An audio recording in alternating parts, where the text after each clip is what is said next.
Hi, everyone. I am so incredibly excited to get to introduce our first plenary of SSDP 2019 right here in Chicagoland. As the Chicago-based staff member, I'm super fortunate that I get to interact with lots of badasses doing amazing work right here, many of whom you'll get the chance to see speak and get to meet at the tables throughout the conference. So for this plenary, we're featuring local representatives that are working in their communities for transformative justice and prison abolition. So this plenary is going to set the stage for what is sure to be a really incredible and incredibly informative weekend for all of you, of all of the ways our network is consistently pushing the envelope and going beyond our basic policy work to really advocate for and demand real change. So I'm honored to welcome Marlon Chamberlain, who is the Community Project Manager of Ready Chicago at Heartland Alliance, and Orlando Chili Mayorga from the Precious Blood Ministry of Reconciliation Community Center. Welcome, folks. So thank y'all for having me. I appreciate this opportunity to speak to y'all on the work that we do in Chicago.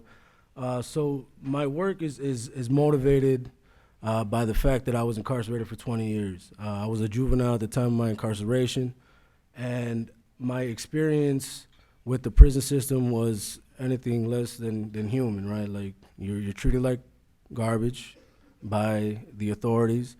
You're viewed as inhuman, and yet I was able to find my humanity while I was in prison as a result of the relationships that I was able to build with other brothers that were doing time.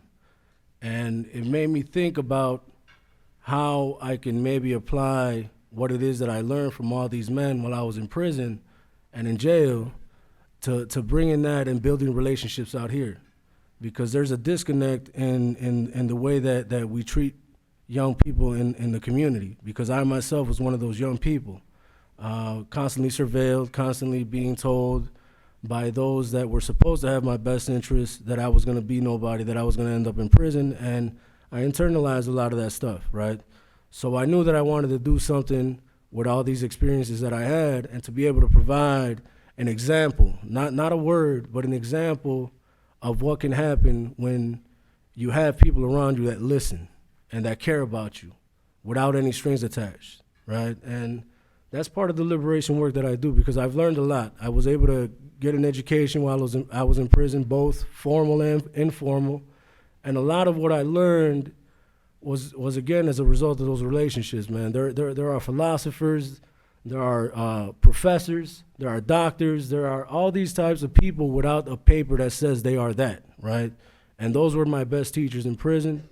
And along with that formal education, I think now I'm equipped to be able to provide all that knowledge that I picked up and pass it on to young folks, whether they want to hear it or not. When they're ready, they'll be able to process it, and they'll be able to change just like I changed.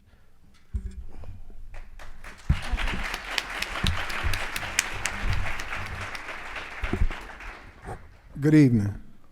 Good evening. So I would just share this story. When I first read the question, it just took me back. It was my fourth time in prison. I was in the federal system with a 20-year federal prison sentence that was reduced due to the Fair Sentencing Act passed, which reduced my sentence from 20 to 14 years. But I was in a residential drug program. And at the time, this program would give you a year off of your sentence. And so we would have to go every morning. We would sit through programming where they would have word of the day and different things that we had to do. And really, this program was about cognitive behavioral therapy. So it was really helping us kind of think outside the box and learn a different way to kind of process situations that have happened and choose like a positive outcome. And the reason why this day just stood out, because the word of the day one day was liberty. And so whenever we had this word, folks could stand up and talk about what that word meant to them. And so I stood up one day and I shared a story. I was incarcerated, I had been released, and I was let out at 8 o'clock in the morning, and I was arrested at 12 o'clock that afternoon and was back in jail. And the reason why this stood out was because this was my daughter's birthday was February 23rd, and it happened February 21st. And so I had promised my daughter that I would be home with her on her birthday. And now I had broken this promise because I was back incarcerated. And so I shared with the group that I had to liberate myself from my old way of thinking in order to experience a true life of liberty.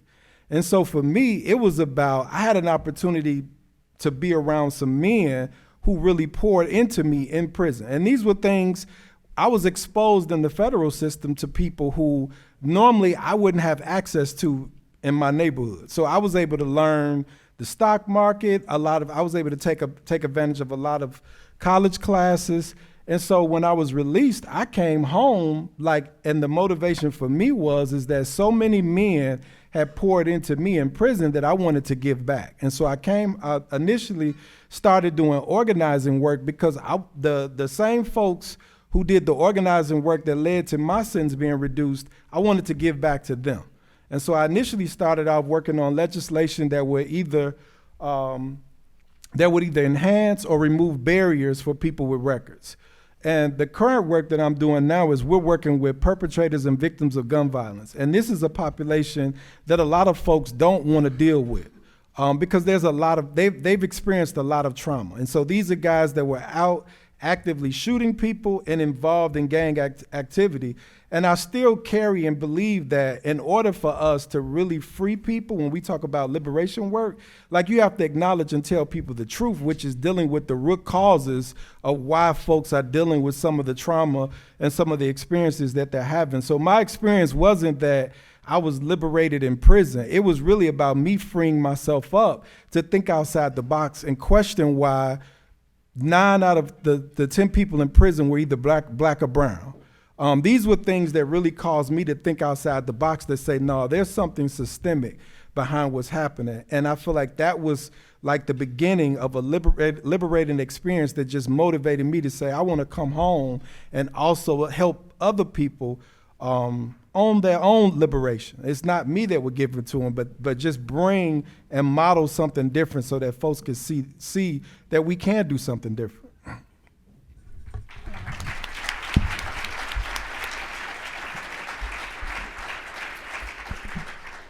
Yeah, thank you so much. If you're each able to give just a brief overview of your current positions and what you're doing in those as well. I would just love to hear a little bit more about your work before we dig in more.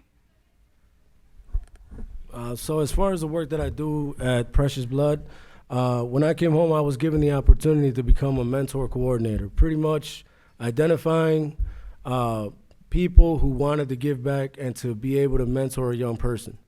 I quickly found that was a lot more difficult than the title insinuated, but I made it work in that I was trying to find a way to provide opportunities for those that were coming home like me to be able to do that type of work, right?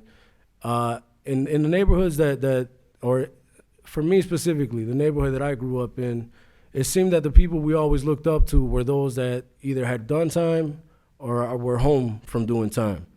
And it's somewhat true in the neighborhood that I work in.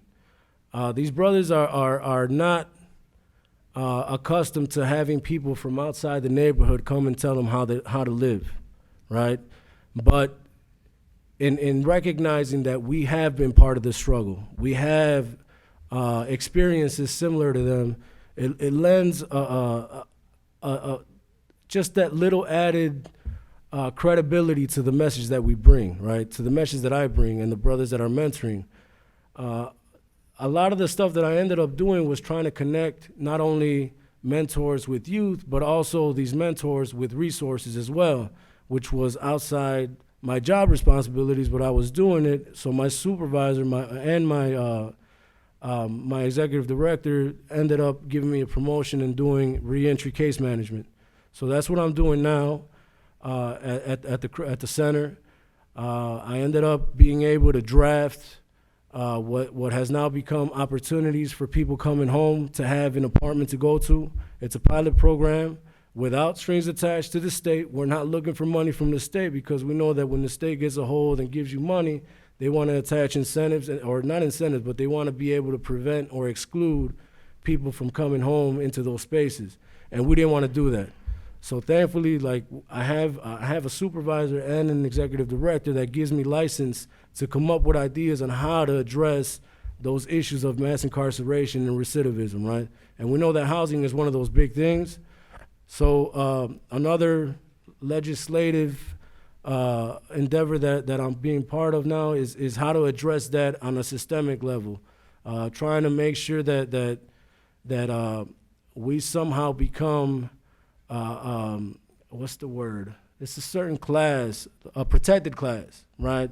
Because we know that people with records are discriminated against without any type of way of addressing that. So the current issue is that people who own homes are given the right to deny you a living space because of a criminal background. And for people coming home, that's one of the basic needs, right? If you don't have a place to live, you're gonna end up right back in prison, or you might not even ever get the chance to come home because you automatically violate your parole.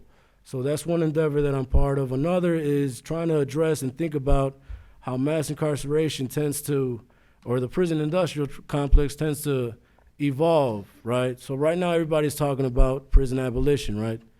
And what does that look like, right? You close down all the prisons today. How is the prison industrial complex gonna find a way to benefit from that? One of the ways is electronic monitoring. So we're currently sponsoring a bill that would eliminate in Illinois electronic monitoring as a condition of a person coming home. Because we know that those that benefit from it are people like GeoCorp and all these prison corporations that end up, benefiting and profiting from the misery of those that these things end up affecting. So that's both the personal side and the more system side of the work that I'm currently involved with.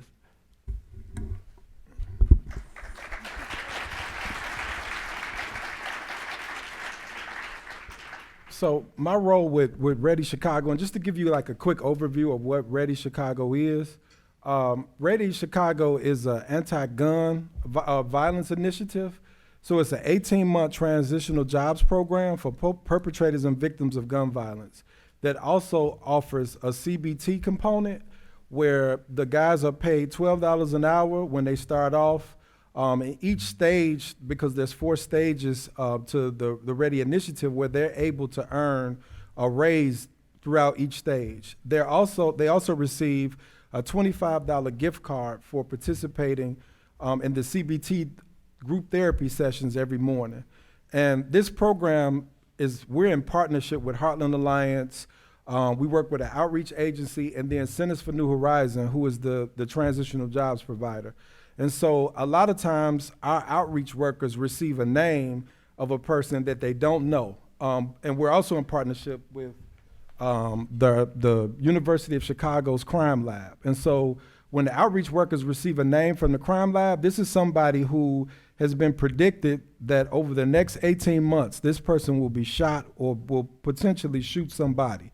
And so the outreach workers go out, this person is not looking for a job, and they go out and they engage these individuals. And they eventually influence the individuals to come over. Like, there are no strings attached. Like if a person agrees and says, if I knock on someone's door today and say, hey, I have a job opportunity for you, and that person has his identification or whatever's needed to enroll in TJ, he can start work Monday. We don't drop anybody. Our goal is to get them to work. Once they're in the program, then we have like wraparound services where we look for opportunities to place people in housing, mental health, substance abuse. There's a list of things that we offer like as a case management component to help them over the next 18 months, because the goal is to keep them from being shot or shooting someone, but it's also to open their eyes up to say, like, this is an opportunity for you to think about what you want to do career-wise. And one of the key components that we offer is love, because a lot of times that's what's lacking in the streets, is that a lot of these young people just want to be loved, and sending somebody to prison really doesn't help that. It's almost like you just send somebody to prison, There's really no rehabilitative programs in prison, and then you come home really worse off. And so my role in all of this as the community project manager in Inglewood is to help facilitate the relationship between outreach and TJ, because this is a pilot program. It's never been done before. And so, like, as the community project manager, like, we want to make sure that the outreach agency and the transitional jobs provider are working together. And then my job is also to make sure that the quality of service that we're offering the participants is in line with what we're saying we're going to offer. It's a great opportunity. Like I said, it's also for me as an organizer, like, I have an internal base now of individuals, either as staff or participants, that I can help. I actually just slipped on the electronic monitoring bill this week. But, like, we're also working on some bills that address the housing and employment issues, and I'm able to engage the staff and participants in that work also in my personal life. And so in my public life at Heartland, I'm the community project manager, but also as a person with a record, I still have interest in supporting the groups that are advocating to change laws to make things not easier for us, but to make things fair. Thank you. I'll have to make sure our Chicago area chapters have your contact information so they can help with supporting those bills as well. So I want to pull back a little bit and think about punishment as a response in general and why we do it. I know, Chili, you touched a little bit on, like, who's benefiting from electronic monitoring. Who's benefiting now from from locking people up and from punishing as a means of correction? I think the way that I look at that question is on the opposite, right, or the flip side. Like, who's not benefiting, right? And those that are not benefiting are those in our communities, right? You have young men and women, young boys and girls growing up without fathers, without mothers. You have communities like back of the yards where you got empty lot after empty lot.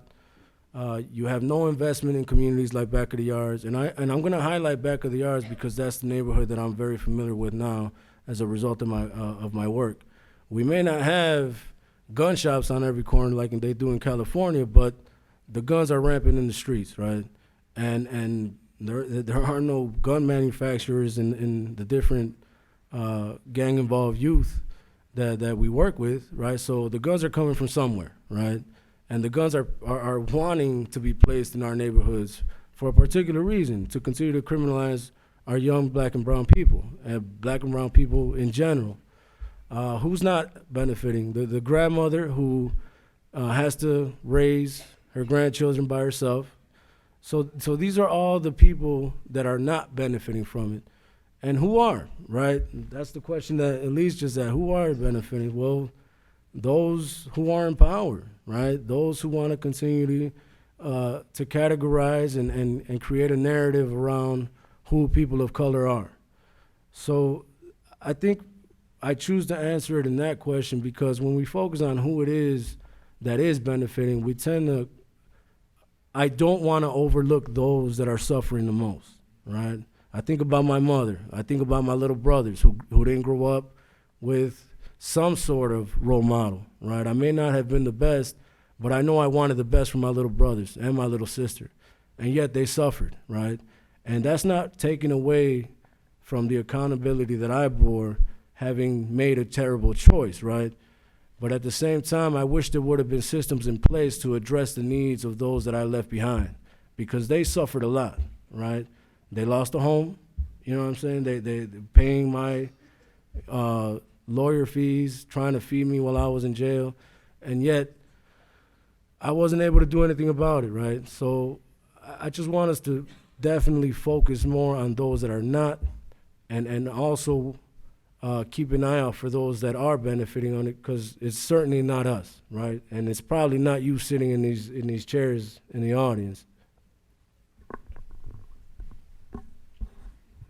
So the question was, who's benefiting from the can you repeat the question?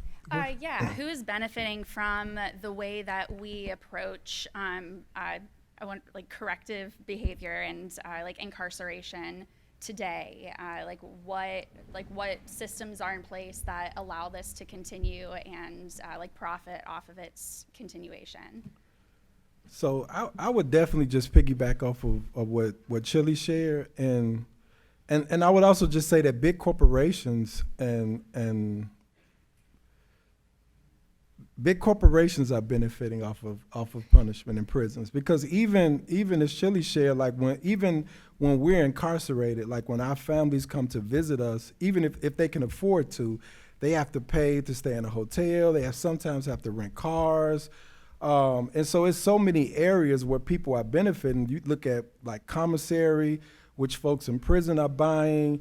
Then if you look at a lot of the factories where people are actually working and making material that people are purchasing on the street at the fair market value, when they're paying folks 50 cents as a labor cost. And so there's a lot of people benefiting off of Black and brown folks going to prison. It's not us.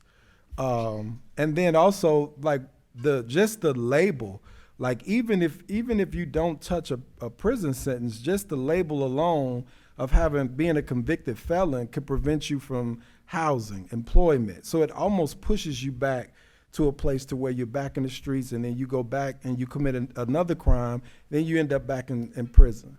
And so it's almost like they've set up these systems to where like they know what's going to happen. They know that if I release this person, he can't find a job, he's going to eventually commit another crime, and then they're going to get paid and benefit off of you again that way.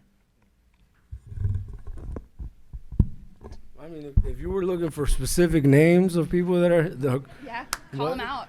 Okay, so let's say Bob Barker, you know, it's like he has a whole he like has a whole commissary tailored toward the things that we buy in prison. You got Securus, one of the largest telephone conglomerates dealing with people in prison. You have what's the other man? Securus. Oh, now you got this thing called Connect Network, and it's crazy because and see this is the sad thing is, man, that the things we take for granted out here are the best things that people have in there, right? So emailing, right? Emailing is free out here. Everybody can pull out their phone right now and send an email to somebody in Asia, right? And it's free.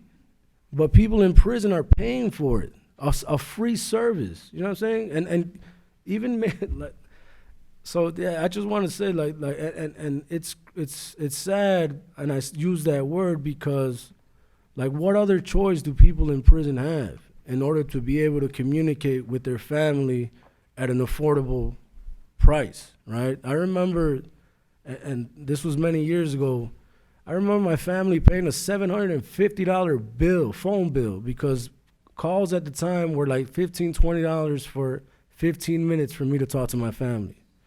You know, and now they've gotten much cheaper, right? But I think about all that money that people like benefited from like those that don't have it. My family didn't have that money to pay for those bills, you know, and yet, you know, our families are never going to deny us. They love us, right? So they never question it. Who are they going to question it to? Like, so we just deal with it the best way we can, working harder, right? And cheap labor, right, benefits from the suffering of issues dealing with mass incarceration, man.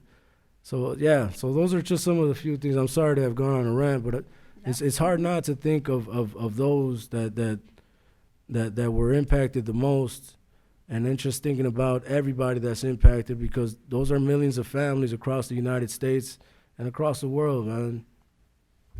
Yeah, thank you, and thank you for flipping that.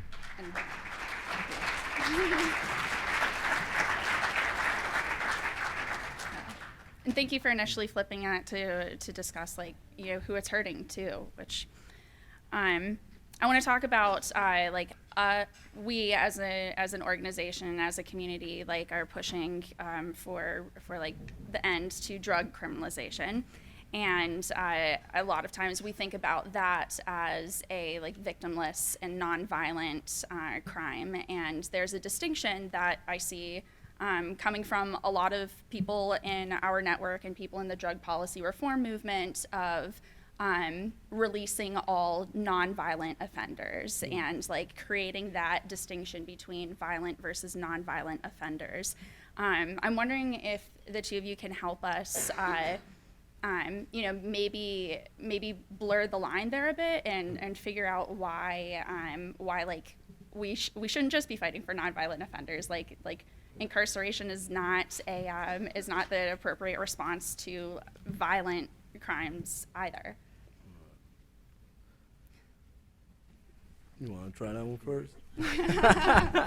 All right. So I'm biased, right? I'm biased on this question simply because I was a violent offender.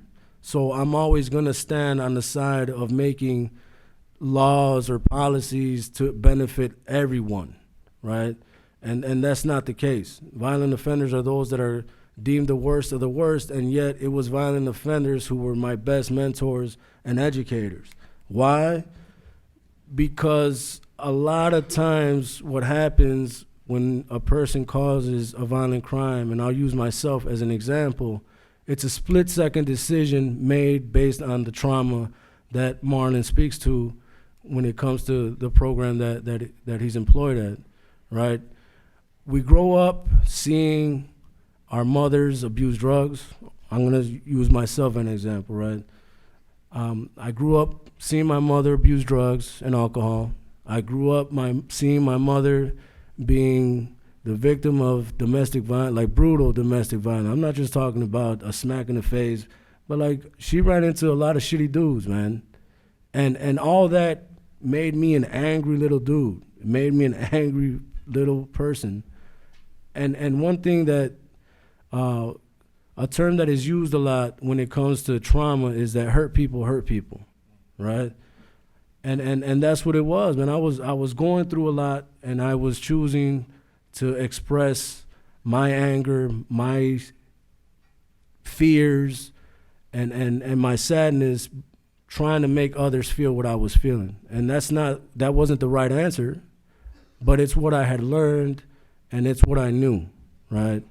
Fast forward to the act that I did, and I took a young man's life, right? And the first thing that I did when that happened was think about my family. And right after that thought, right after we sped away from doing what we had did, I started crying. Because nobody, I don't think anybody, or most, I want to say most people in this world are good-hearted. We're not programmed to want to harm other people. And yet, I recognized what I had done right away.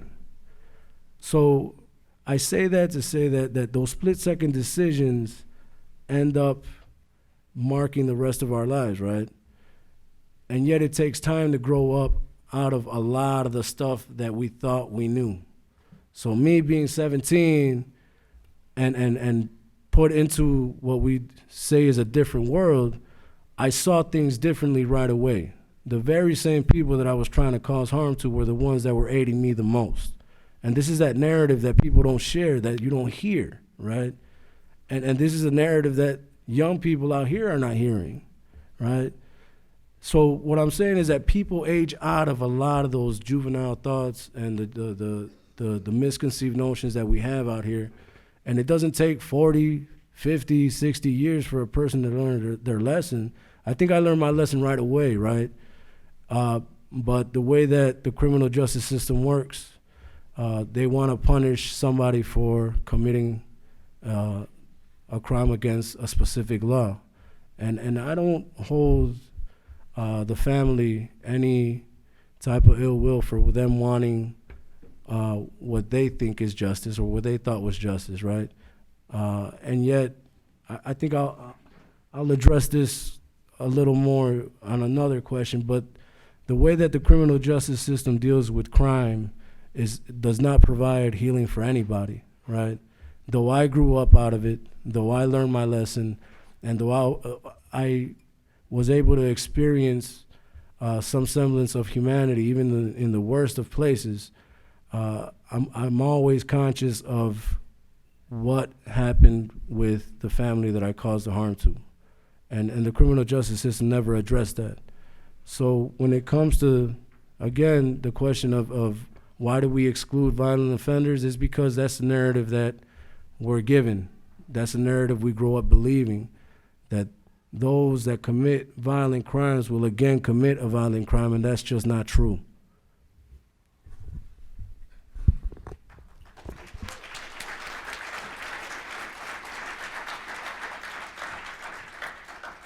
I definitely agree. And I just think about this in two ways. So I think about violence. Violence is a symptom of poverty.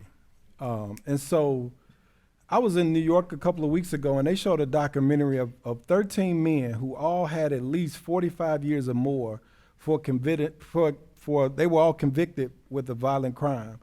But what they did was they showed the stories of these young men before they showed the time that they had received and before they told us what they were convicted for. I forgot what the name of the documentary was, but when I listened to some of the stories of these young men, I was in tears because of what they had experienced. And these are the experiences of a lot of people on the west and south side of Chicago. And so to hear how they would watch just men beating up their mom or things that they experienced early on, in their childhood, that are just not normal. And so for you to grow up and to have these experiences, I think about, we have a ready participant right now who found his mother murdered in the alley when he was 8 years old. And a week later, his brother was killed. So here he is, an 8-year-old. He had to experience finding his mom in the alley. And then he grew up and he's been shot 9 times. And he shares stories about how his little brother is following in his footsteps, in which he's hoping to mentor him so that he doesn't have the same experiences. But it's this is what you grow up. And I don't even want to just blame this on our neighborhoods, because when you watch TV or you go to the show, this is what we see. I'm in a class right now in school where we talk about the more violent a movie is, the more people want to see it. So this is a part of the American culture. So I don't want to blame black and brown folks for saying we're just violent. But there are a lot of things that happen, or a lot of experiences that we have, to where when you grow up, you buy into these subcultures and you do things that you regret. I would also say that we worked a couple of years ago on a bill. It was a sealing bill that seals the records of violent and nonviolent records. And the reason why we pushed hard for that was because there is no difference. If a person has served their time and they've been released, that person should have a fresh start. We shouldn't look at folks and say, well,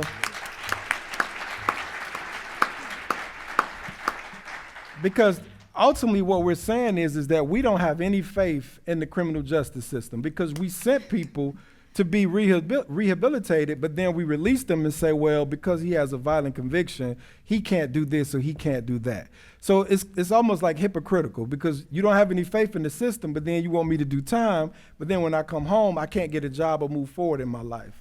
And so I just think a lot of it is to what Chili said, it's about the narrative. And I think a lot of times people can be very short-sighted in how they see things, but when you really hear the stories of folks, like Chili said, nobody wants to grow up and a norm is you hearing gunshots. Nobody wants to experience that. But that becomes the norm of a lot of people who live in the city of Chicago. And like I said, if this were the North Side, you would see a lot of resources poured into these communities to address these issues. But because it's black and brown folks, I'm just going to be honest. To me, sometimes I just feel like people don't care. Because when you can have 700 murders and nobody is saying this is a crisis or an emergency, that is problematic. But ultimately, I think there's two ways. We need to address things on the front end to prevent people from committing violent acts. But then also, when people are released, we need to say, hey, if this person served his time, he should be able to move on with his life without all of the barriers.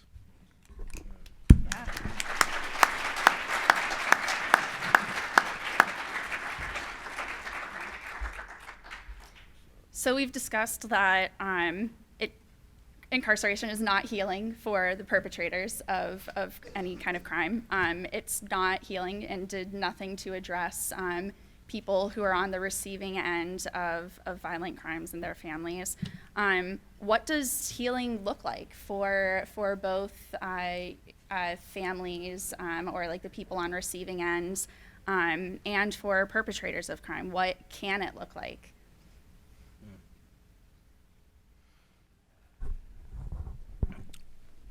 We have at the center we have a mothers group, right, where we bring mothers who have lost children to gun violence with mothers who have lost children to the system of mass incarceration, and we do that through what we call peace circles, and it's a restorative justice practice. So, to kind of give you an overview of what restorative justice is, and I'm hoping a lot of you know in the audience what it is or have an idea of what it is, it's basically a different lens through which to look at harm, right? Where the criminal justice system, again, looks at a person who commits a crime, the first response is to want to punish that person. On the restorative justice side, the questions that are asked is who was harmed and how can we repair that harm, right? And a lot of people on the criminal justice side look at restorative justice as an ideal, right? Because who would want to come into a room with an offender who had just done a terrible crime against their family? And yet, the alternative is to have a judge speak for society, a public defender or a lawyer speak for the so-called perpetrator, and for a state's attorney to speak for the family or the victim. Nowhere in that example of the criminal justice system, the criminal court system, is there space for the voice of those who have been impacted by any type of harm to say their truth. What we try to do is flip that and to bring together people who have been harmed. Currently, there's a restorative justice court in the North Lawndale neighborhood, I believe, where right now, again, the issue of nonviolent cases comes up, right? Where, and that's the case for right now because those are seemingly the only cases that the court system wants to funnel to the restorative justice court. But when you bring together people in the community, when you bring together a person who may have caused a harm in the community, along with people who may have been victims, and they learn the truths that Marlon just spoke of, a gentleman who saw his mother murdered, or myself who constantly had to see. There's an understanding that comes from that. The person who may have been harmed begins to see the person that caused the harm through a different lens. And this is how you not only address a relationship between those that were harmed and those that caused the harm, but that's how you build community. Because there is no building of community out here right now because we're pitting each other. The criminal justice system pits families against each other. And again, I'm gonna constantly use myself because I can only speak for myself, but I remember going through my court trial and the way in which the state's attorney kept pitting our families against each other. And I remember getting a visit from a cousin of the person that I harmed. And him telling me, man, bro, the state's attorney, all they were feeding his mother was how much time she felt you should get, right? And where's the healing in that? All that does is provide incentive for punishment and programs families to view other families as enemies. And that's no way of building a communities. So again, restorative justice is a different lens at looking at harm. And it operates at the Restorative Justice Center that I work for on 5 basic principles. 1, radical hospitality. 2, accompaniment. 3, relentless engagement of youth and families. 4, relentless engagement of systems and stakeholders. And the last is collaboration. So all these things are what encompass the restorative justice model that we try to live up to, and philosophy we try to live up to at Precious Blood. And it's not only Precious Blood. Currently, there are 8 restorative justice hubs in Chicago.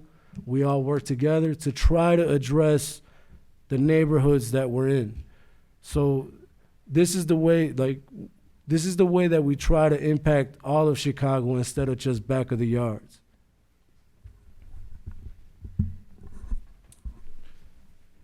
I would definitely say this is definitely thinking outside the box, because I just think about, like, when we talk about community, I heard somebody say recently that trauma can't exist in a community of love.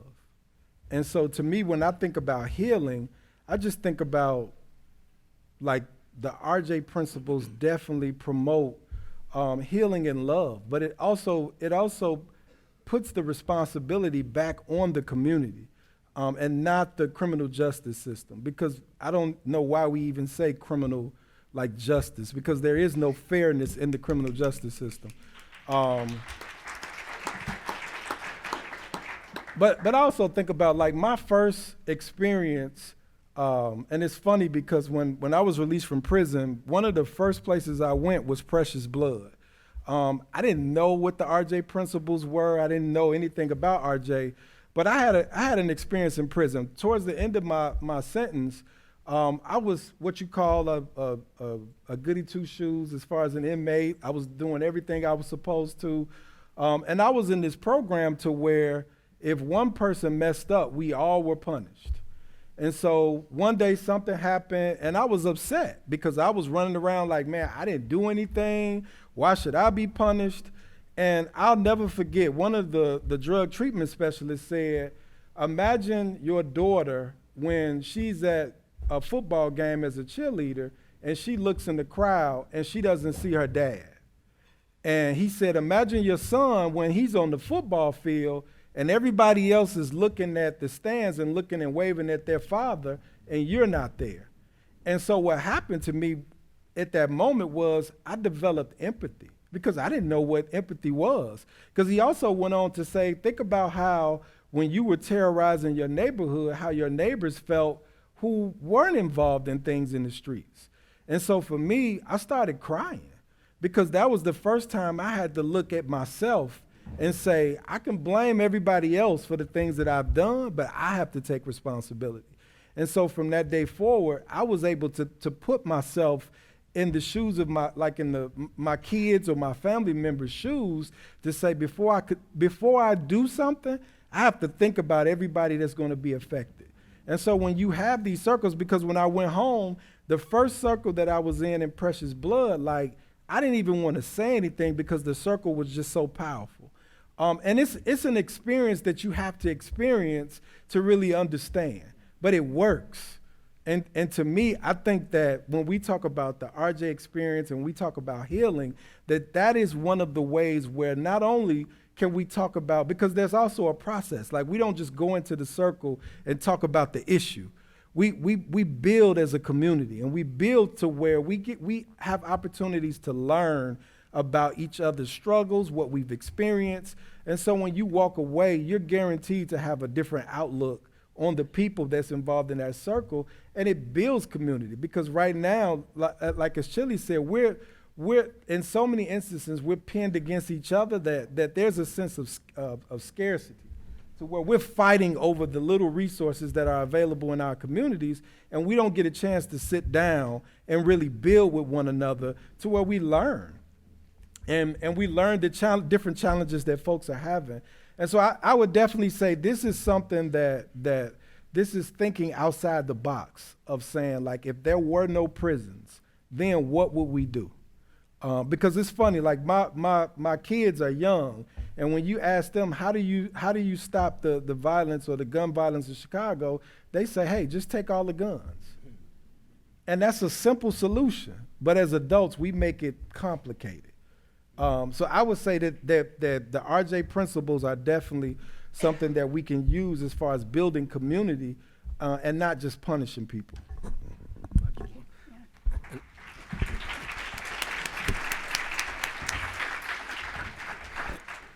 And I just want to add one thing. The circles is not a practice that RJ came up with.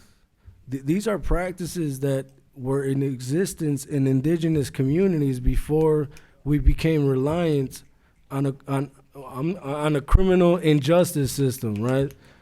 Like, people were doing this in my mother's native land of Mexico, right? People have been doing this in Africa from the beginning of time. People who inhabited probably the land this hotel stands on use circles as a way to maintain and keep a healthy community. So it's not like we're doing anything new. It's just that we're reintroducing it in a way that people nowadays may understand it. We've been fed a narrative that makes us dependent on these unjust systems. Now I think it's time for us to be to hopefully reintroduce a model that worked for thousands of years, right? And I just wanted to add that because I don't want anyone in this room to think that Chicago or California or restorative justice found circles as a means of restoring and healing community. No, our communities have been hurt because we have lost our ancestry.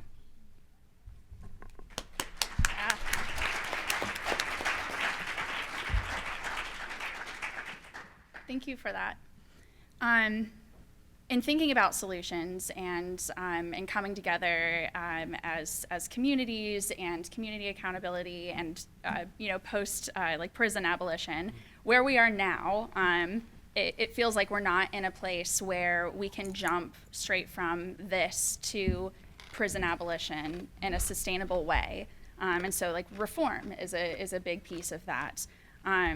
Can you help us understand the difference between like abolition and reform and how, where you think it's best to be putting our energy and like how we struggle with the idea of, do reforms just make it easier and easier for the system to continue, or do we owe it to the people who are experiencing it now to make their lives easier? Sorry, I know that was a lot. No, this is actually something I struggle with a lot, man, because like even thinking about a reform bill that we're trying to introduce regarding parole, right? Restoring parole that would bring people home. When you introduce a bill, and I think many of you know this already, when you introduce a bill that doesn't exclude anybody, once legislators get a hold of that bill, they end up pretty much gutting all the efforts that you put into it. They start excluding violent offenders, they start excluding sex offenders, they start finding ways of adding to the system of mass incarceration by making electronic monitoring a condition of release and the amount of time that you're released on EM4. So reform is not the answer, but it's an answer that alleviates some suffering, right? One of the things that I had learned about prison abolition early in my studies was that it operated on, one, creating, I believe, a moratorium on building prisons, right? Ending the building of prisons. But in order for that to work, there has to be some type of transformative reform out here, right? A moratorium on not closing public schools, right? Mm-hmm. And that's there has to be some type of action on both sides and on multiple sides, because if we only address one thing, we're ignoring the many things that created prisons in the first place. So I want us to definitely think about, in order for prison abolition to work, the systems that are out here that are supposed to be working have to be working. Because again, prison ends up evolving or morphing into something else. We've seen it, and we see it now happening, right? The next big thing is creating private prisons for, sadly, my aunts and uncles, immigrants, right? And we don't think about those things because we're so caught up thinking that the only people that end up suffering as a result of prisons are those in the United States. No, trust me that people on the other side are thinking about what to do next. We have to be proactive too. It can't be just prison abolition without addressing things out here. And I think at the core of what prison abolition is, it's that. To make sure that we create an equitable and just society so that when we do close all the prisons, we have all these people coming home to systems that are going to support them. And how do we do that? Like, we also have to think about, and I'm sorry because I feel like I'm kind of on a rant here, but let's not think about like prison abolition as something that will happen hundreds or thousands of years. Let's imagine about what it would be and what it would look like right now, right?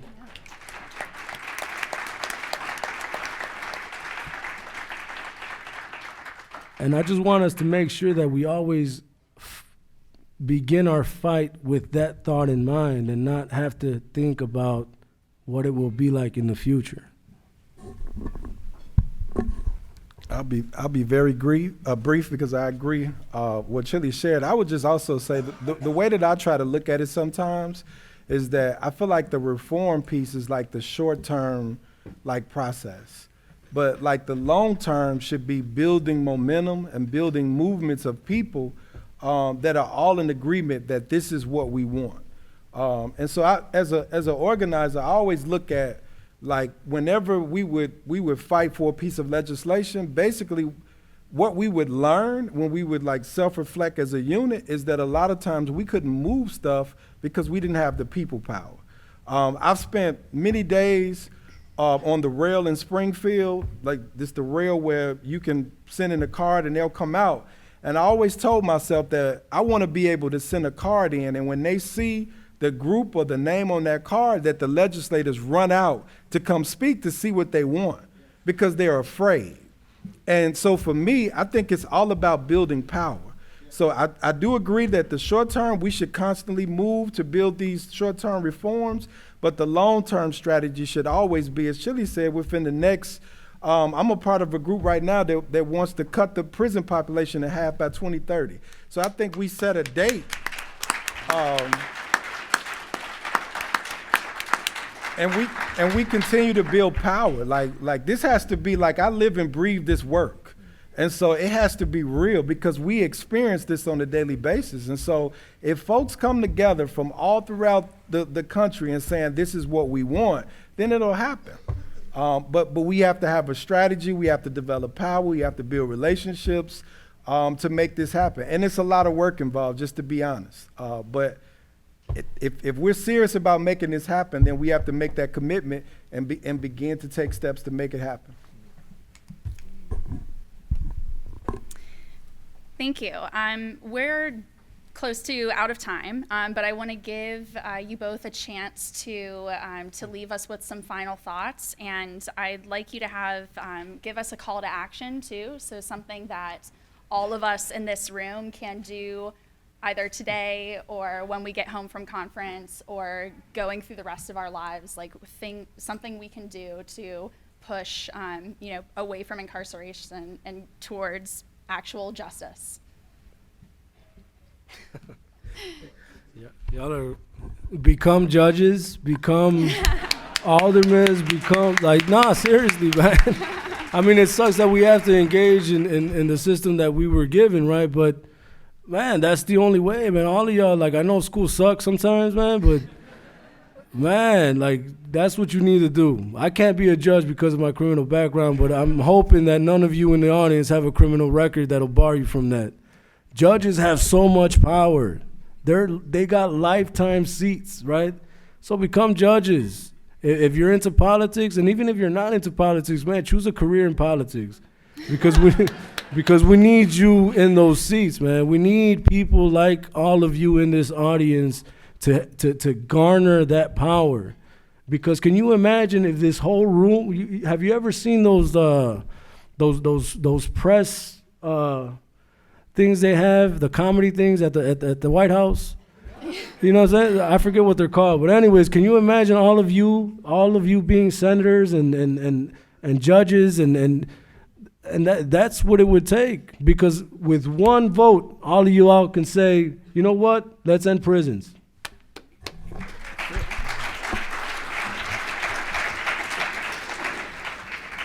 I would also just add, when you go back home, or if you're from Illinois, contact your legislators, set up meetings to have these conversations with them, and begin to engage the community around these conversations, because there's a difference from you calling your state senator individually or you having 50 people call your state senator or 100. So even while you're in school, please take the steps to contact your legislators and talk about and have conversations, but also see what their values are and what their plans are. Because if their values don't align, then we need to look to elect people who are in positions to make these things happen. But then also, you can learn from the legislators, like Chili said, if that is like what your aspiration of something that you want to do, then you can learn from them what it took for them to get in that seat to possibly take their seat. Yeah. But we need people who are really representing the people. And we need people who are going to stand up and speak truth to power, that are, like we talk about, leading with conviction. So we need people to lead with conviction. But I would say an action step that you can take, definitely if you're from the city of Chicago. My wife has a campaign in Chicago right now where she's trying to build out Office of Violence Prevention. That would hire more people from the neighborhood to do the work that we're talking about now, to not only prevent violence, but to also, this employs people. So when you have people who are from neighborhoods that have records, these are positions to where they can go back and give back to their community by helping to mentor a lot of these young men. So if you're from the city of Chicago, meet with your aldermen to ask them to support the Office of Violence campaign. State legislators, you can get me and Chili's information, and we have a number of bills that we can send you that you can have people slip for us, but there's a lot of things that we can do. So I would ask that you share my information with anybody that wants to get involved, that wants to take action, and we can definitely plug you in.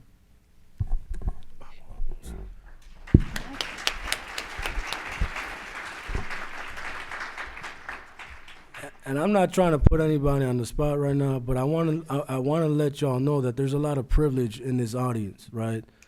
And it's all right, whether you're white, whether you're male, whether you're Hispanic, whatever, in this audience, understand that you have privilege, right? And how can you use that privilege to create opportunities, like Marlon was saying, for others who may not have access to it? There's a saying that Just Leadership USA has, and it goes, those closest to the problem are closest to the solution, right? The angering part is that those closest to the problem and to the solution are largely excluded and barred from a lot of the spaces that you're able to get into. So I would say make sure to use your privilege to create opportunities for others that may not have it.